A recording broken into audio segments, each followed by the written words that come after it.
why does Africa need new universities? I zoom out and at a very high level, I look at humanity as a species and the world and demographic trends over the next century. By 2100, half of humanity's minds will be African minds. And then I look to the state of African education, and it's at a very, very, very low bar. The biggest self-own that humanity can do to itself, if it doesn't start with urgency investing in what will be shortly half of humanity's brain power.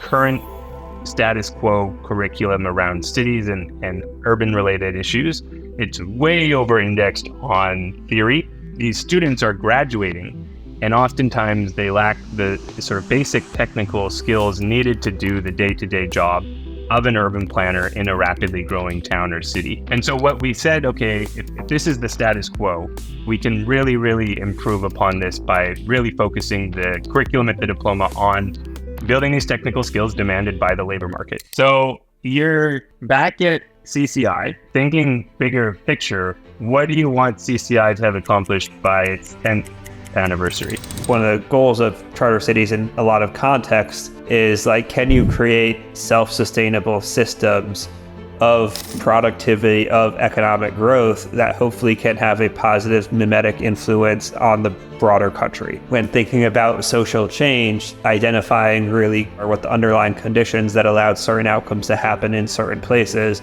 to actually have a clear sense of why some places end up being successful and why some are not, and then what levers you can pull yourself to hopefully have a positive impact.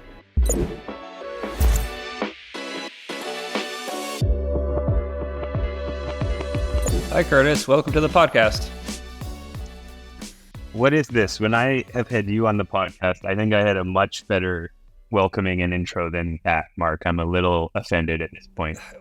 Well, the question is our average listener offended? Because this is going to go on the podcast and they will judge you for your response. Okay, well, thank you for having me, Mark. So, Kurtis, what are you building? So, I mean, to give listeners a bit of background, I sometimes, less frequently than I'd like, they are used to hearing me on this podcast. So in the interim, in the last few months, I've made the transition from executive director of CCI to stepping aside. Mark is now back as executive director of CCI, which we can chat about, and we're really excited for it. And instead, I'm now working full-time on helping get this new university set up in Zanzibar.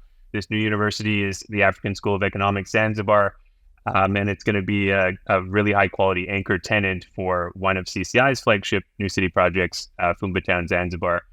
And then specifically under the university, the first building block of the university is this new research center called the Africa Urban Lab, which is focused on African cities and the challenges and solutions to rapid urbanization across the continent. So obviously there are like a ton of ties into what I was working on for the last 2.5+ years at CCI and what I'm doing now, except I'm on the ground in a tropical island paradise instead of Washington, D.C. So it's great. How reliable is the electricity in your tropical island paradise? Okay, we shouldn't do that. Let's be serious. So why are you building a new university in Zanzibar? How did that come about? Yeah, so in addition to this opportunity in Fumba Town, right, CCI has been involved in this new city project, and one of our board members, Leonard Wanchikon, is a professor at Princeton University. He's a CCI board member for the last several years, and somehow in his non-existent spare time, he's also the founder and president of this Pan-African university called the African School of Economics. So I knew Leonard had this Pan-African system. He started the first ASE campus back in 2014 in his home country of Benin, and it went really successful, really well. After the initial success, he expanded to a second campus in Abidjan, Cote d'Ivoire, and then just last year expanded to 2 more campuses in Nigeria. So one in Abuja, the capital, and one in Lagos, Nigeria. And he's talking to several other state governors across Nigeria to expand other ASE campuses, depending on the interest of the governor. So really firm footing ASE has in West Africa, except Leonard's an ambitious guy. He has Pan-African ambitions. Ideally, he wants one high-quality ASE university in each of the 55 African Union member states. And so there's tons of scale opportunity. I knew we wanted to expand. And so last year, Mark, you and I were in Fumba Town giving our first talk here. I think this was February 2023. We chatted about charter cities here, and like I fell in love with the place, and I saw huge potential for Zanzibar being the East African hub of ASC. So I think like literally that day or the day after we arrived last year in Zanzibar, I gave Leonard an email and I said, hey, I think I found your East African site location. I think 2 months later, Leonard was on a plane here to Zanzibar. He met with the Minister of Education. She's obviously super excited and was very encouraging to set up a new university campus here. And then he spoke with the developer of this new town that CCI is engaged with. The developer of Fumba Town is called CPS. And obviously the developer is super happy to have a high quality anchor locating in their new city. And so with those encouragements, Leonard made the decision to expand. And then over time, it became clear I was being stretched very thin, trying to do all the work involved in leading CCI and also all the work involved in setting up a new university and a new urbanization-focused research center. So I think all organizations are better served by me being able to dedicate a full time to this university and this research center, and then CCI having, I guess I have to be nice to you, having a high quality leader dedicated full time to its success. And why does Africa need new universities?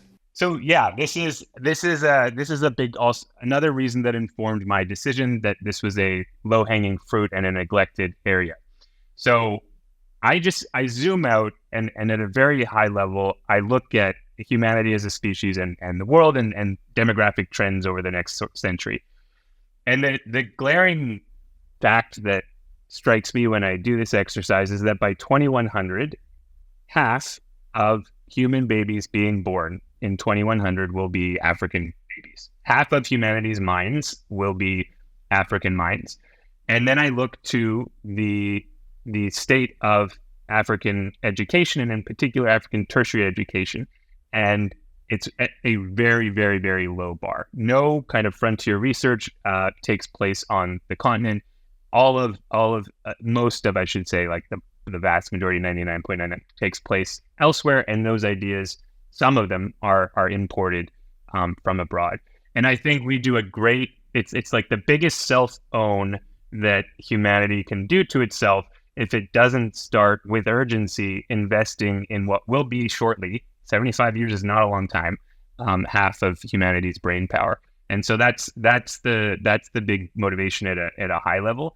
And then there's obviously all the more like micro work by people like Hanushek and Wosman write a lot about how education is tied, human capital is tied to economic growth. So like one of their papers finds that superior skilled test performance, and they use testing and PISA scores rather than just school years, because it gets at quality rather than quantity.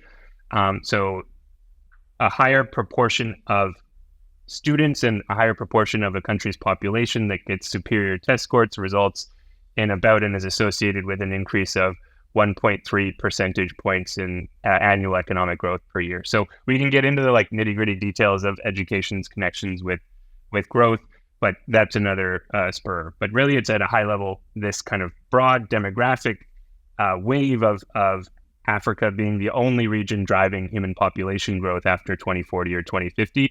And there being very, very little investment in the minds of what will be the bulk of humanity in short order. And let's get, I guess, into this on a more granular level then. Like, what does it actually take to establish a university? What does it actually take to establish a research center? Right? Like, what have you done so far? What are your priorities over the next few years? Yeah, so we're starting with one program, and this is through the first research center here. It's through the Africa Urban Lab. It's a professional diploma in urban development. And so really focused on cities and challenges and solutions to rapid urbanization. That starts next month. So we opened the applications for this diploma program a few months ago. We got over 225 applications from across the continent. We even got random applications from like Argentina and Ireland and Canada and Russia. But the bulk of them came from across the continent. About 50% came from here in East Africa.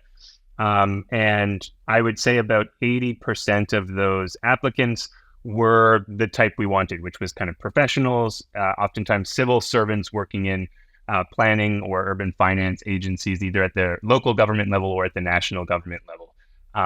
And so we've now admitted, we've given out admissions letters, and about 40 to 45 students will be here next month in November for the diploma program in person, which we're really excited about. The pedagogy or the curriculum of the program is also something I'm stoked about. One of the things we did before structuring the program was basically talk to anyone and everyone who would listen to us, currently giving urban-related curriculum and programs across universities across East Africa. And the overwhelming, glaring response we received was one, current status quo curriculum around cities and urban-related issues. It's way over-indexed on theory, and so these students are graduating, and oftentimes they lack the sort of basic technical skills needed to do the day-to-day job of an urban planner in a rapidly growing town or city. And so they lack skills like kind of basic Excel skills to do rudimentary municipal budgeting and municipal finance.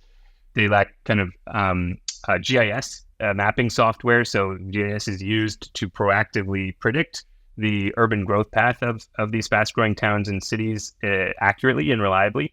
And so that's often lacking. And so what we said, okay, if this is the status quo, we can really, really improve upon this by really focusing the curriculum at the diploma on building these technical skills demanded by the labor market. And so part of the diploma isn't just classroom work, but it's also real world work. It's also pairing these students with urban development projects with real world organizations so that they can apply in practice what they learned in the classroom in the real world. And we think kind of you flex your muscles by actually using them, by going to the gym, and so too with skills, you flex your skills and consolidate your skills by using them. And so that's part of the curriculum I'm most excited about. And so that's step one. That's happening next month. And then next year and beyond. So we want to scale to more programs and scale to more schools at ASE Zanzibar. So the next program will be a master's in economics that we start in the fall of 2025. Beyond that, again, contingent on funding and demand, we want to expand to a school of business where we offer an MBA program. And then, beyond that, we wanted to start a school of public administration and do an MPA. The thinking behind the sequencing of this with the cities-related program, economics-related program, a business, and then a public administration is that these three areas, or I should say 4 areas, are kind of taken together really important. And so cities are these places that create little islands of productivity and enabling environments. They're oftentimes where firms locate, where the best and brightest in a particular country go to locate, so they're important. Economic policy is super important, and the notion of trade-offs. And so we find that, and it's also ASE's bread and butter, and where a lot of their graduates have gone on to great successes. An MBA then we want to expand to, because we think that having kind of business-minded folks that are able to take ideas generated at a university and commercialize and then scale those ideas, bring them to market, is a skill that's lacking. And then use business acumen to manage these scaling and growing firms.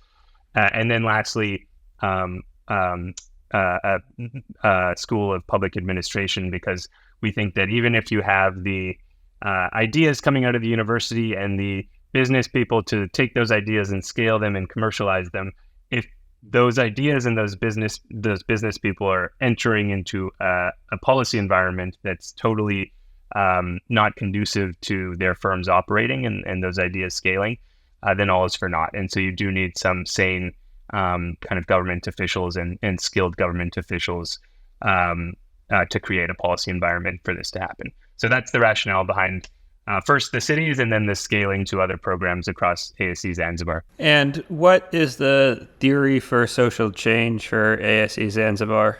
So I have a very simple, at base, 2-factor model of the way development happens. One is attract or inculcate high human capital talent, and 2 is get out of their way. And so you could call it like one human capital, two institutions, and those two combined can be a really powerful thing. So that's my theory of change. I don't want to speak for Leonard about what the ASC as an institution theory of change is.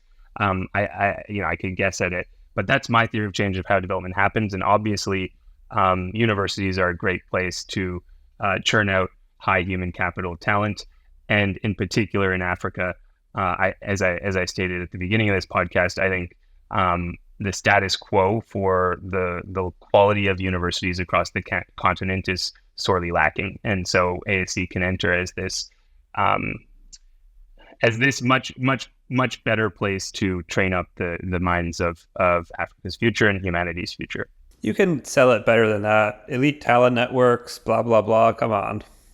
Well, so I mean, this is a whole other question, right? Like, so what I'll try and channel Leonard, right? If we look at what's important to spurring economic growth, technological change and ideas are the long run driver of growth, and those technical innovations and ideas are typically discovered and then diffused through high human capital talent and elites, and so having places, nodes in poor and lower middle income countries where ideas can not only be imported and diffused from abroad, but also discovered organically and domestically is super important. And right now that is lacking on the continent, and ASC, it already has a proven track record of churning out some of the best and brightest the continent has to offer, who've gone on to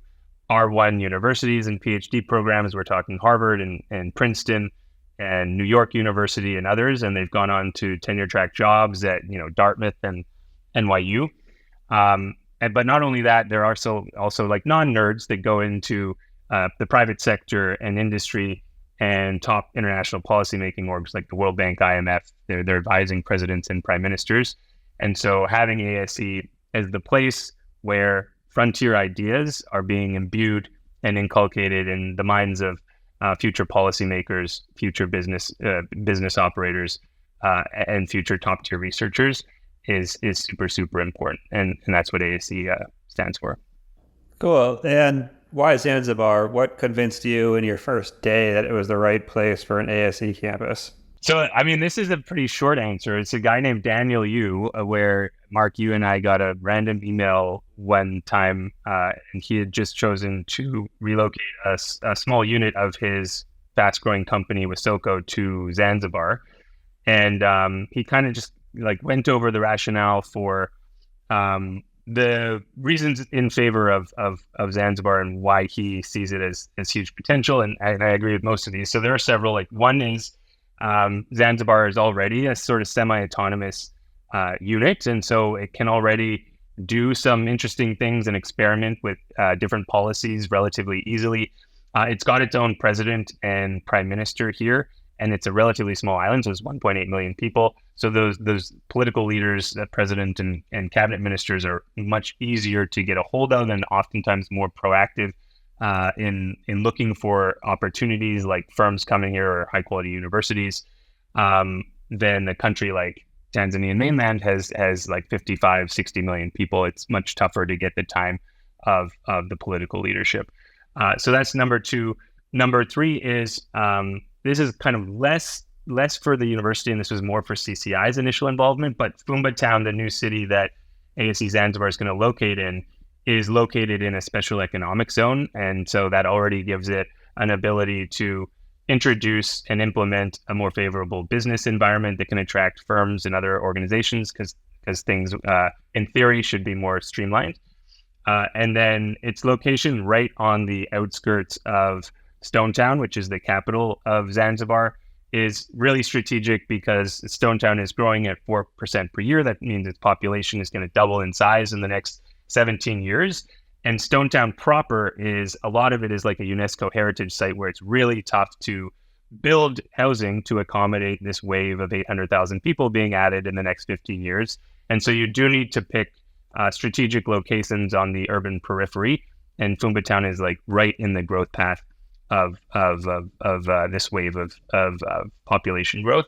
And then it's also just a short 15-minute drive from the international airport, which is really well connected, 25 minutes from downtown Stonetown.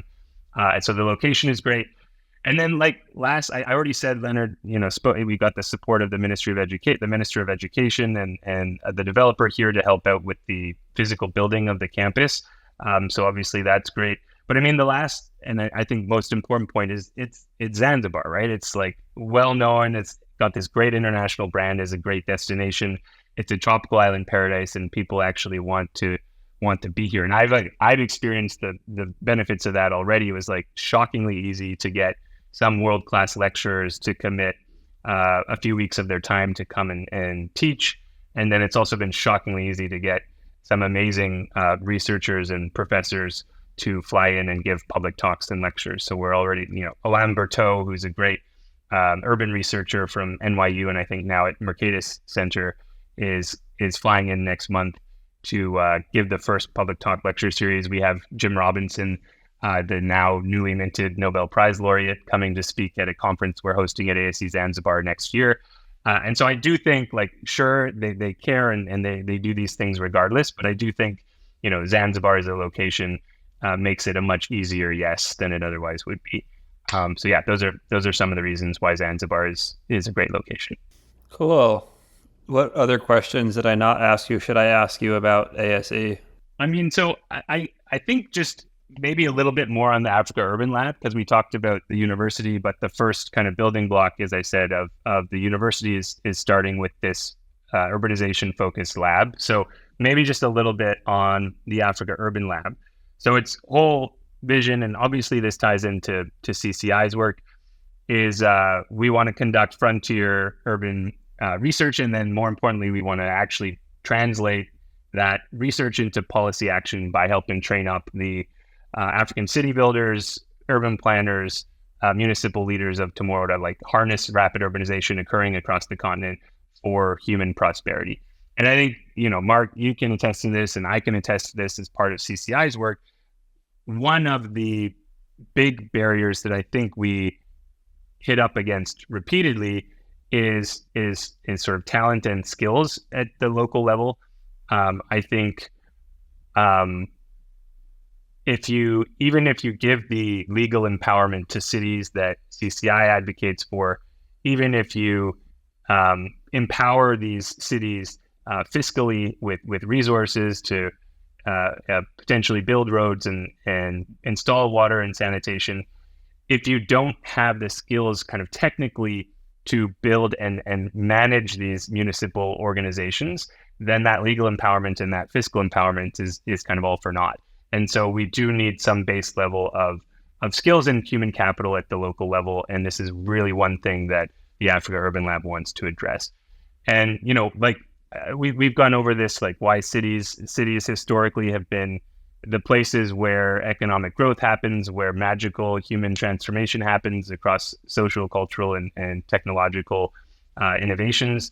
But that link between cities and human progress is breaking down in African towns and cities today. There's research by Jedweb and Golan and Walrath showing that while historically urbanization went hand in hand with industrialization in Africa and a few other places today, urbanization is not resulting in industrialization. There's basically no link between the two.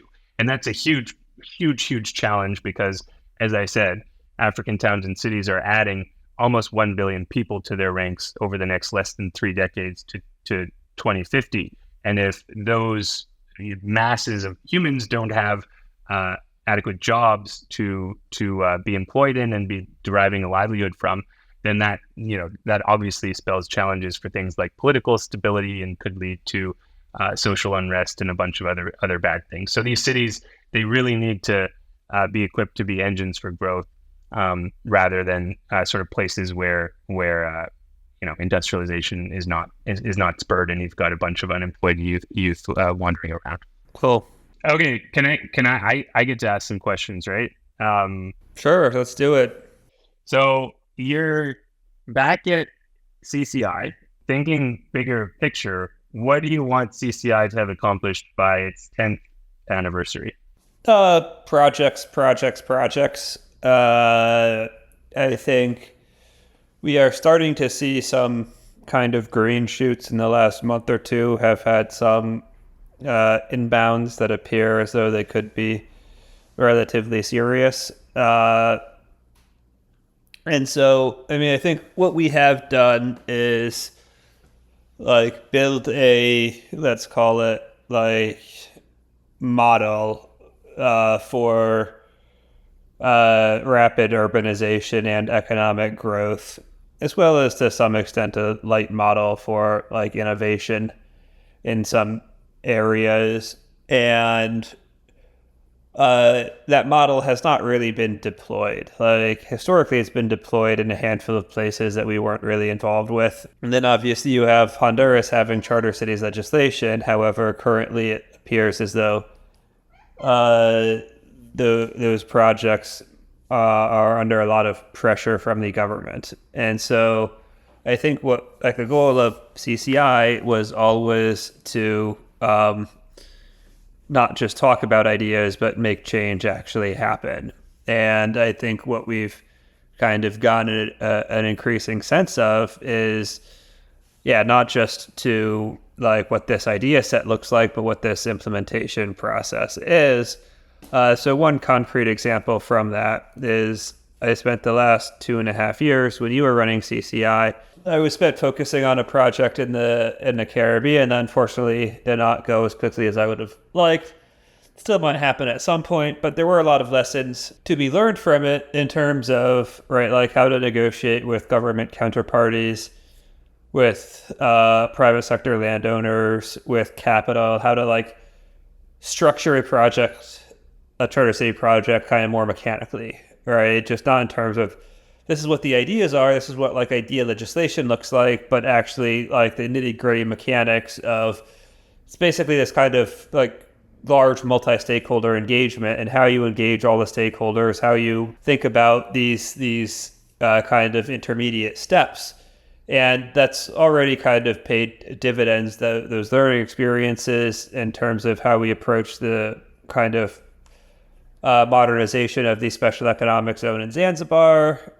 We recently had engagement with a Indian nonprofit that's looking to do kind of charter city / urban expansion / special economic zones. And I think the experience in the Caribbean helped kind of inform that conversation, have started early conversations in Central Asia that again are informed by this like real world on the ground experience.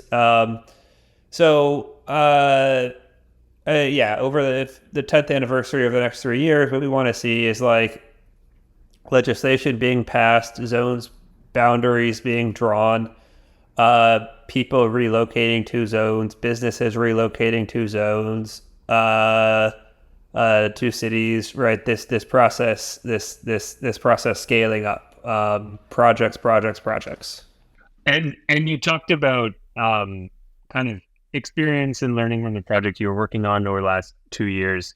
I think also related to recent experience with charter cities projects, there's been some recent happenings on with Prospero, which is probably one of the better known charter city projects. So like, I don't know, what are your thoughts on recent events and I guess they haven't been great for the charter city space. So what got it to this point in the first place, or what are your thoughts on that?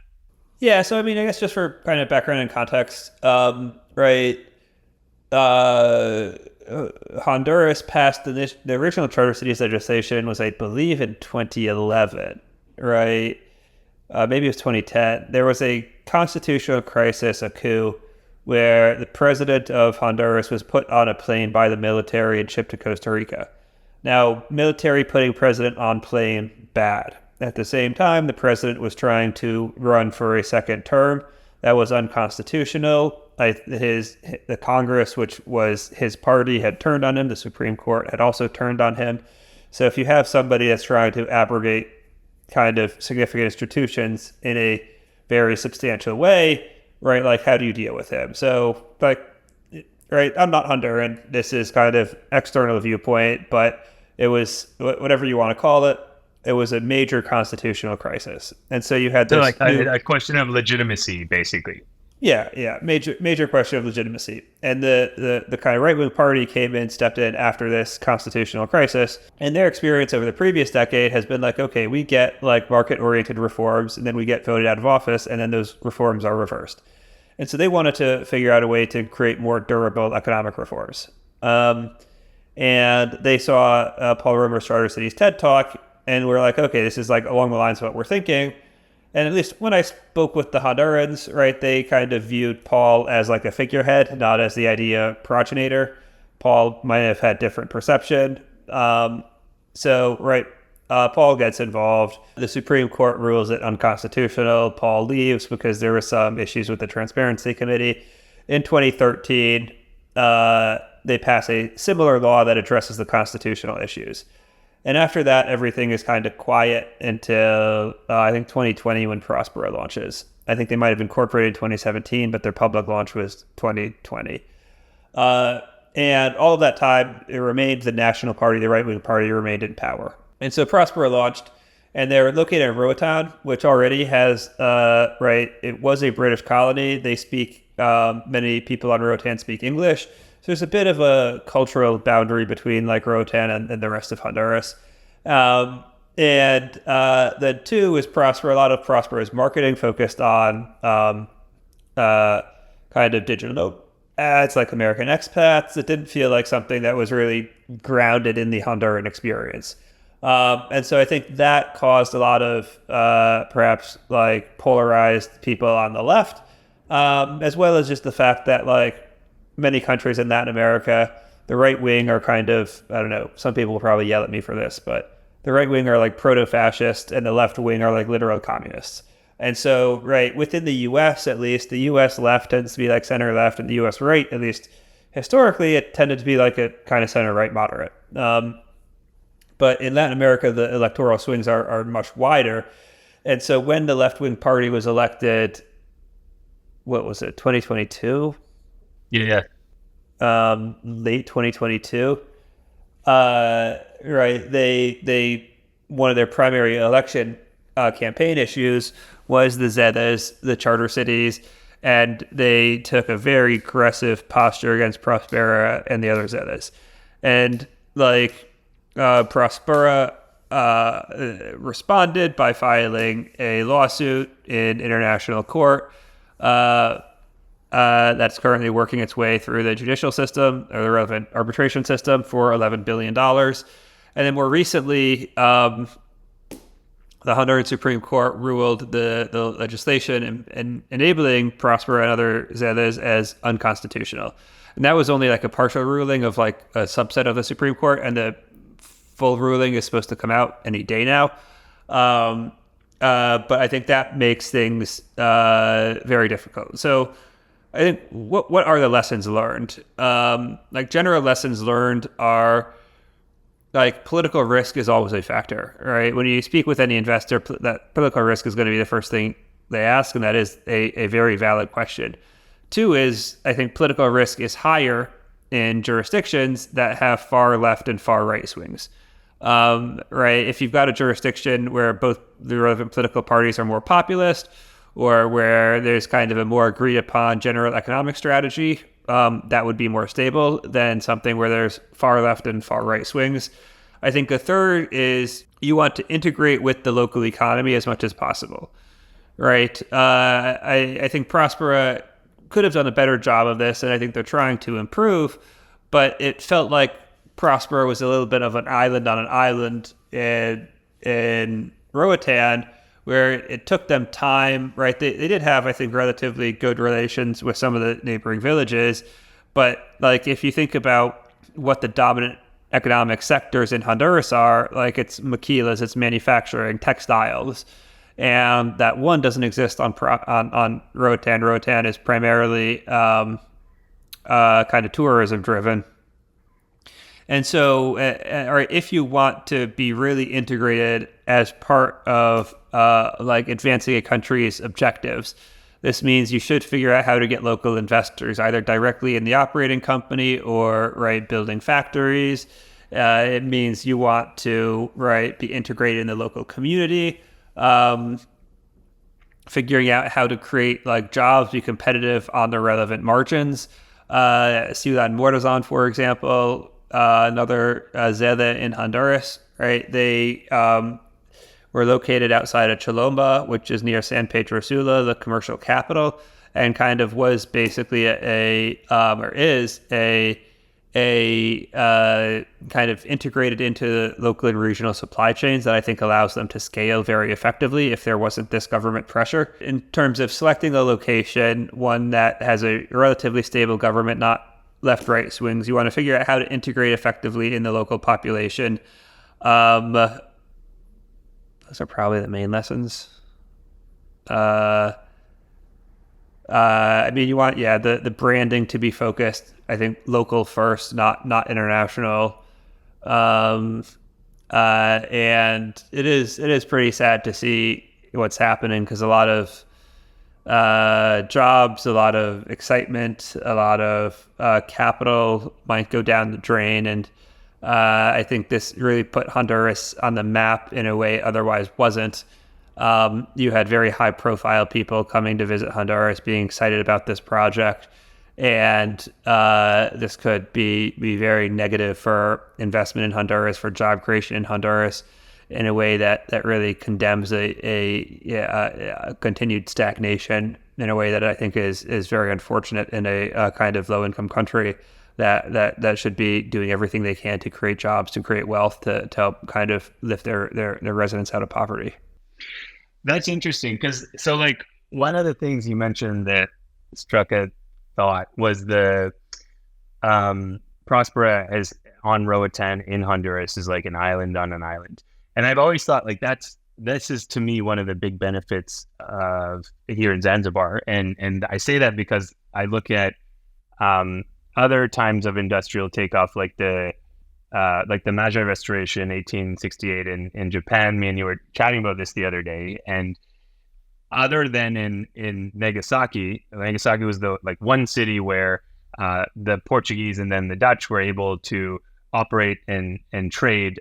Everywhere else in Japan, it was sort of restricted. Their presence was restricted, and it was literally this artificial island off of Nagasaki called Dejema that was created for the Portuguese and then the Dutch merchants to interact with, Nagasaki merchants, and so that's basically a charter city by the definitions of a new city with new rules. And it was strategically used first to import, I guess, Portuguese ideas and then Dutch ideas. And there was even a school set up in Nagasaki called first Dutch Studies and then Western Studies about how the Dutch functioned. At that point, it was one of the most prosperous, the most prosperous place on the planet. And then I guess through that interaction, the Japanese sent some of they were from Nagasaki and Edo, now Tokyo, sent them to Europe. And one of the guys was Fukuzawa Yokichi, who then absorbed and basically did a fact-finding mission across Europe and France and the UK, and at some point California, and then came back imbued with those ideas, but also imbued with local Japanese cultural context, and basically helped write the Magi Constitution and the post-Magi governing structures of Japan, and then to disseminate those ideas and kind of proselytize the importance of the discovery of ideas, and then also the diffusion of ideas and adoption of ideas from abroad. Established a new private university, Keio University. I think it was one of the first chartered universities in Japan, and then a newspaper to disseminate the ideas from the university. So I read this story, and it struck me as this is basically one of the big things that these universities in across the continent want to do is first, I guess, train up the best and brightest here on the continent, but also be nodes of idea and technological diffusion. And I feel like kind of islands on an island, it's not the biggest differentiating advantage, but it is a kind of geographical advantage to do just that. That's a ramble. I don't know if you have thoughts. There it is.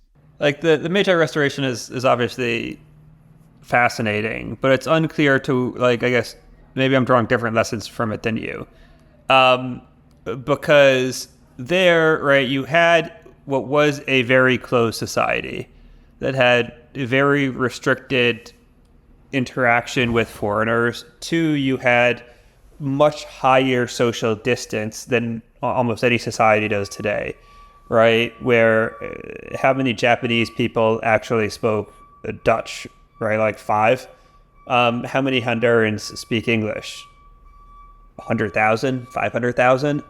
Um, and so I guess part of the question is, what are the barriers to modernization and idea spreading, right? In Japan, at least at the time, like there was a relatively coherent push towards modernization that was embraced by almost all levels of society. And because of that, the challenge was more technical, right? It was less of, like, there's obviously a lot of social upheaval in that process, but like within 20 years or so after Matthew Perry's gunboat landed, almost every level of Japanese society like agreed we need to modernize, right? And some disagreed on the pace, right? But there was a direction. And so it was mostly a technical challenge of like, what does modernization mean? How do we take their ideas? How do we build better guns? How do we reorganize society, right? Where they were all marching in the same direction, but there was this technical exercise. Where when you look at a society like Honduras, right, you've got, I don't think they're all marching in the same direction, right? There's no lodestar. You've got the right wing that is like wants markets and like some degree it's a relatively conservative religious society, some degree of like social control, anti-abortion, etc. Then you've got the leftists who are kind of defined by like markets being bad, wanting to break up dominant business power structures, and with like no, I don't know, theory of economics or economic growth. And those are probably gross characterizations of both sides, but I think the broader point remains that like a society like Honduras is not facing a technical challenge of like, how do we get there? They're facing a social challenge of not agreeing what there is, not agreeing where they want to go. And so when I think you have to think about like information diffusion, right? Like to me, the more interesting aspect of like the two aspects of the Meiji restoration is one, like, all right, how does a society go? Like, what are the conditions necessary for it? They've all agree, like, we need to march in the same direction. Like, they had a like functional, total, like, somewhat unified social order the previous few hundred years, right? Like Japan, because it's an island, had relatively few like major threats. So, like, what are the preconditions for everybody to agree? Like, all right, we need to like substantially change the direction we're marching in. And then two, like, yes, what are the technical measures we need to do to actually like achieve that? But I think in thinking about like where the analogies come from, right? Like we have to be careful because right now the binding constraint to social change in most places is not like technical knowledge per se, right? Like the vast majority of technical knowledge is very easy to is available online for free, right? There are not great barriers to additional technical knowledge. It's this kind of like, I don't know, social knowledge. We all agree that we want to move in the same direction. That is a binding constraint. And then two, even if you do agree, you want to move in approximately the same direction, right? Some people are going to lose status. Some people are going to gain in status. And how do you manage that transition? And so I guess back to the point on charter cities, right? The reason why this relates to charter cities and why it kind of makes me think of the importance of like great local integration is twofold. Is one, right, you need the local integration because, right, if the point of the charter city is like economic growth, poverty reduction, mitigating political risk, right, like more local integration will be more job creation. It will be seen less as a threat to the existing political order. I think that substantially mitigates political risk and makes it potentially more stable.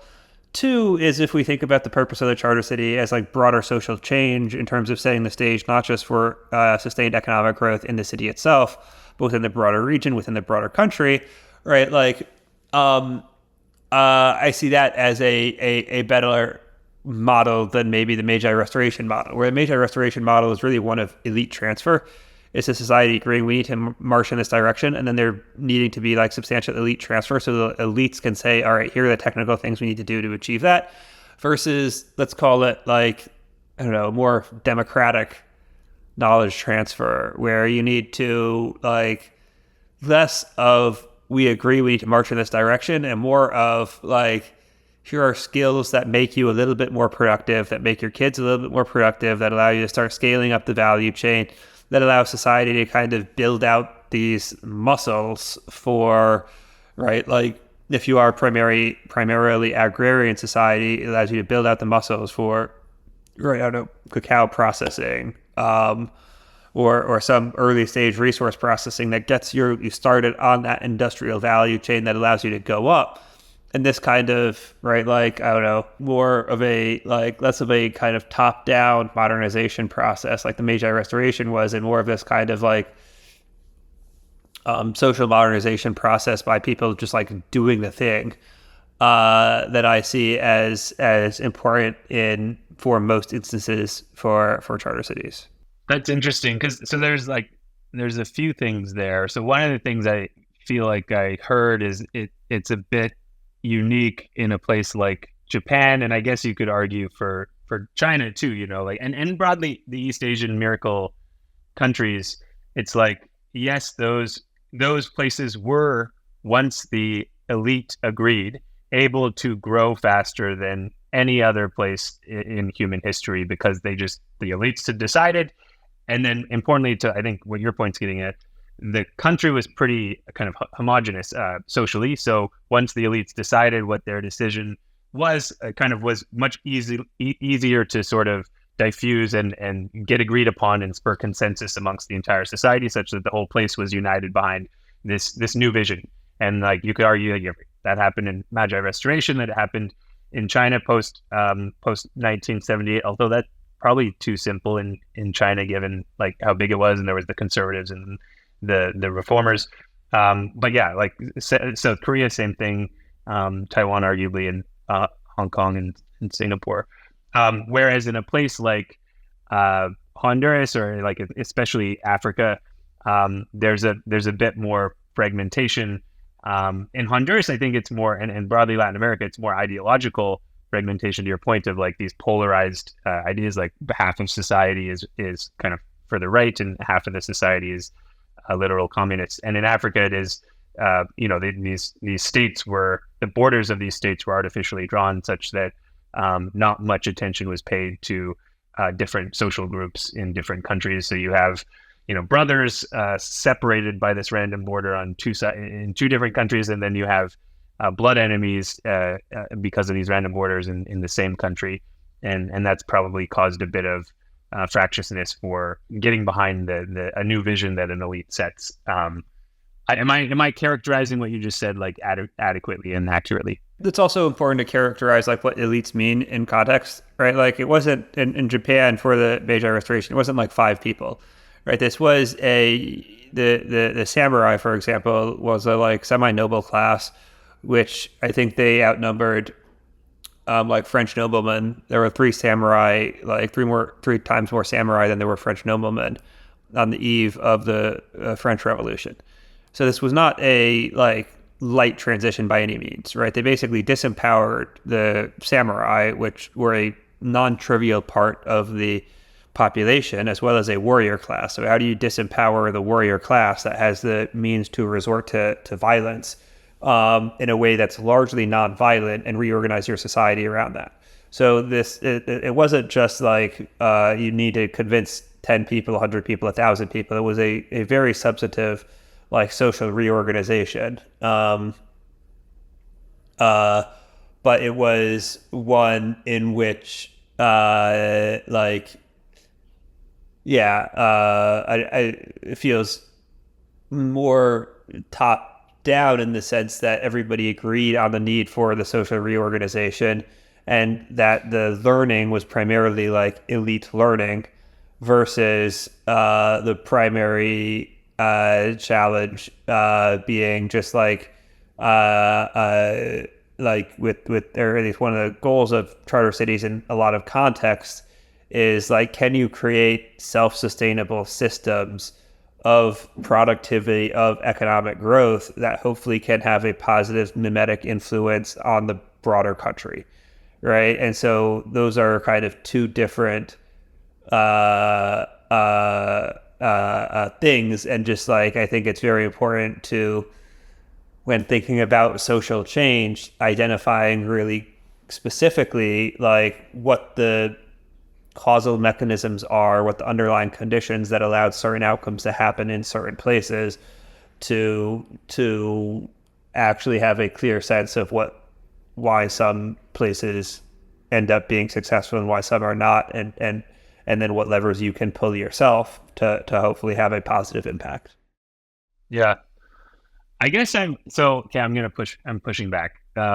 So I think like, yeah, and I guess I think one of the things that fascinates you is like broad social change and social transformation, and I think I've probably shown myself to be a little more like we can do some smaller like technocratic things that move the margin.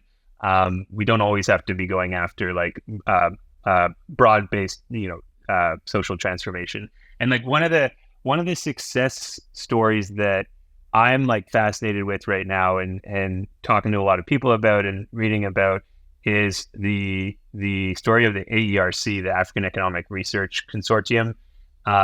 It was established, I believe, by IMF and at that time, what was before DFID, anyways, the UK Development Agency and a few others, as like this consortium of economic departments across Africa. And basically after the craziness and macro volatility of the 70s and 80s on the continent, they were like, nothing else good can happen without a relatively more stable macroeconomic environment. Like inflation's got to like hyperinflation. Inflation's got to come down to like some semblance of rational levels. And in order to do that, like one of the most important institutions to start with first is like having more competent central bankers. And so they created AERC and brought in kind of the latest of what we know, and taught up a bunch of PhD economists that then went out and got employed by the central banks of African countries across the continent. And like you can like actively see, and I attribute a lot of it to AERC. It might not be everything attributable to AERC, but a lot of it because they literally hired from the staff from graduating from AERC.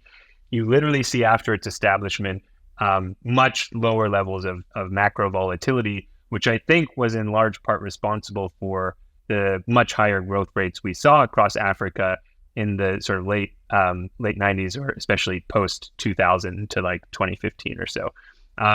So yeah, I guess I'm putting myself in this category of like, sure, like big, broad social transformation hard, but there are some smaller things that can be hugely impactful if we pull those smaller, more, I guess, technocratic levers. I don't know. Again, am I characterizing you fairly? Yeah, I mean, I don't disagree with that. And one comment I'd make, not having no specifics, is right. Like there was also a large commodity boom from the 2000s to at least 2008 that was responsible for some of Africa's growth. I have no idea. I don't know enough of the history to be able to disaggregate. And I've got no problem with like smaller incremental changes. I mean, those are always necessary, right? One of the Darren Acemoglu had a recent tweet or I don't know something, where somebody asked him like, "How do you think about how we need to respond to the current challenges?"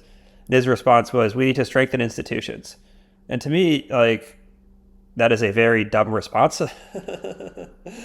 Like, cause it's kind of like, it doesn't mean anything. It's like, what institutions need to be strengthened, right? In my mind, institutions are human constructed like devices for specific purposes. And so we have to think about like, okay, like why do you need to train PhD students for central banks? Because the central banks are incompetent and are printing too much money and causing like macroeconomic instability, right? And there it's, yes, you need to like, you can say strengthen central banks, but it's not even strengthen central banks. In some ways, it's like weakening central banks. It's like diminishing their freedom of movement so they actually have a specific path they follow that is predictable, that allows for macroeconomic stability. Similarly, like sometimes, like, right, you have right now a lot of discussion on free speech going on, and there are some government institutions that are basically anti-free speech. I mean, especially in Europe. And like those institutions should be weakened, in my opinion. And if you believe they should be strengthened, I mean, fine. But like there should be an explicit argument, which is like an institution leads to X. X is a good thing. Therefore, institution is a good thing. Or, right, like this just, I don't know, strengthening institutions feels like it I guess, misses the like underlying point. And yeah, there are a lot of intermediate, like I get more excited the more ambitious the bigger a thing is. There are a lot of like smaller intermediate things that are good and that should be done too. But I do think it's important to at least, right, like think clearly about like what the causal mechanism is. I mean, you could just be like, you saw the big port thing in the US like a few weeks ago where the port guy threatened to strike, and his argument was, I have a choke point and I'm going to fucking choke you unless you give me a shitload of money. And it's like, okay, like he has a very clear position of where he stands, which is I have leverage and like I would use that leverage to get more things. And that's like, it's at least honest, it's at least respectable. And like, in my view, society should say, okay, and then like fire all the longshoremen and automate the ports because like that is a socially negative activity. But if you're saying you're going to engage in some like socially positive activity and want to have some like broader view of what that role is, then I think it's really important to understand like, yeah, like what is the thing you're trying to fix? What is the causal mechanism to do it? Are there any second order effects that like should be incorporated into the thinking? And go from there. So yeah, I mean, now you've opened the rabbit hole of the recent Nobel win and institutions, and we've seen some nice Twitter reactions from Pseudo Erasmus, and Yuan Ang has been on a tear. She's also been on our podcast, and she's great, and I love her work. Like it's interesting because CCI, like we do have this theory that institutions are one of the most important determinants to long run economic growth, and therefore we need to focus on them. But our position is sometimes it's politically infeasible to engage in institutional change on the national level. It's much more feasible and tractable to get needed institutional reforms on the local level, have a demonstration effect at that local level, pinpoint what works, what doesn't at that local level, and then scale up those reforms more broadly to the host country. This is exactly the story that Yuan tells in her book, How China Escaped the Poverty Trap. But she also tells the story of like, you don't need, like perfect institutions to kickstart growth. And in fact, Asia proves this, right? They none of them were democratic, et cetera, et cetera. So I guess my point is like, does CCI like, should we in kind of explaining our thinking and our theory of change, should we stick with the institution's main determinant of economic growth thing, or should we also start to frame more that actually cities are really useful, even if institutions aren't perfect, if they attract an entrepreneurial class that starts firms that actually grow to a size where they have some clout and can pull in, then once that they're at a certain size, they can pull in and demand better policies and institutional change. So it's sort of more, it's more of an endogenous evolution than it is kind of in the AJR story, having really high quality institutions from the get-go. What do you think? I mean, well, if your framing is the AJR story as having really high quality institutions from the get-go, that's like obviously not true. I mean, like the classic example is just like, look at the US, right? In the 19th century, the US was extremely corrupt. the institutions were probably not inclusive by modern definition, right? And it was still obviously successfully and industrializing. So I think, yeah, question is like, do institutions matter? Like, of course institutions matter, but like the question is like, I guess, what institutions matter, and like, how does that change as a society develops? There's the kind of classic Milton Friedman example where he goes to, I don't know, Romania or somewhere, and they're like, oh, look, we want to modernize. We have the exact same like labor laws as the U.S. does. And Milton Friedman's like, okay, but right now your per capita income is like $2,000. The U.S. had per capita income of $2,000 in 1880. So you should copy U.S. labor law from 1880 if you really want to modernize, right? And I think that has a degree of truth, and I think it's important to. I mean, the story has to be accurate, and like, do institutions matter?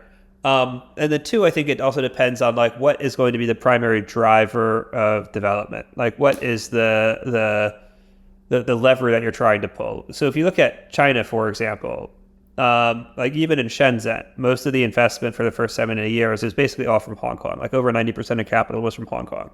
So they weren't bringing international firms. They were bringing Chinese firms that spoke the same language, that were often cousins or brothers or uncles or whatever, that were just in a much more liberal jurisdiction in Hong Kong. Right? If you think about like Zanzibar, where is Zanzibar going to get most of its capital from? Like, domestic savings rates are low in Tanzania. The entrepreneurial class is like okay in Tanzania. Zanzibar is probably going to get a lot of their capital from foreign firms. Right. And so you have a different regulatory environment. Or from the Gulf, right?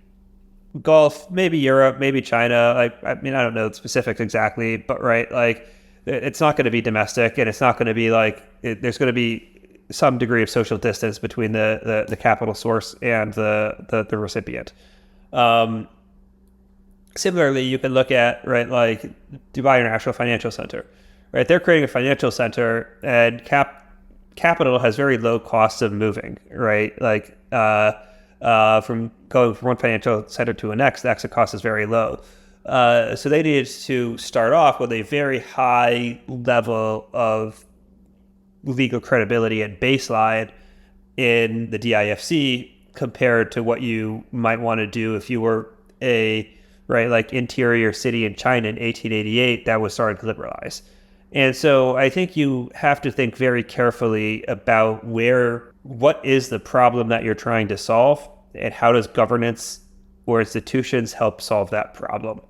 And you can think about this in like multiple layers in terms of, okay, if you think about Africa, right? Africa should target having like one or two financial centers for Africa that are kind of the, I don't know, DIFC or Abu Dhabi global market equivalent for Africa. Right. And that's going to require some degree of like high degree of institutional planning, paying consultants a lot of money, right? Like, et cetera.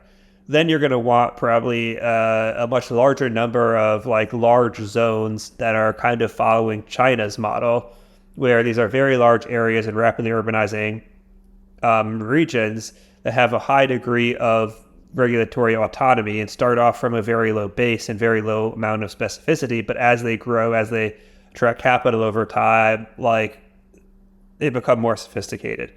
You should have probably a high number, but in terms of total amount of land area, a much smaller number of like industrial zones and parks that are explicitly aimed at getting foreign investment for, right, like these outputs, that you're going to need a higher degree of regulatory specificity than these like basically like urban expansion programs, but probably a lower degree of institutional of legal specificity than the financial centers. And right there you can figure out what exactly works. And you basically have this kind of multi-tiered institutional approach to solve the immediate problem. And as you learn, as you change, as you update, then you can take lessons from the different success stories, apply them to other success stories in the same category, or the other stories in other categories. And that's how you build kind of a, I don't know, quote unquote institutional machine that drives economic growth, that attracts capital, that updates its rules and changes to respond to the relevant conditions on the ground. Yep. Agreed. Thank you for coming on the podcast, Kurtis. I hope Zanzibar remains an island paradise for as long as you stay there. Thanks, Mark. Thanks for listening to the Charter City podcast. I hope you enjoyed the conversation. You can follow us on your favorite podcasting platform or subscribe to our YouTube channel. If you enjoyed this conversation, we'd appreciate you sharing it on social media. Thanks for listening, and we hope to see you again.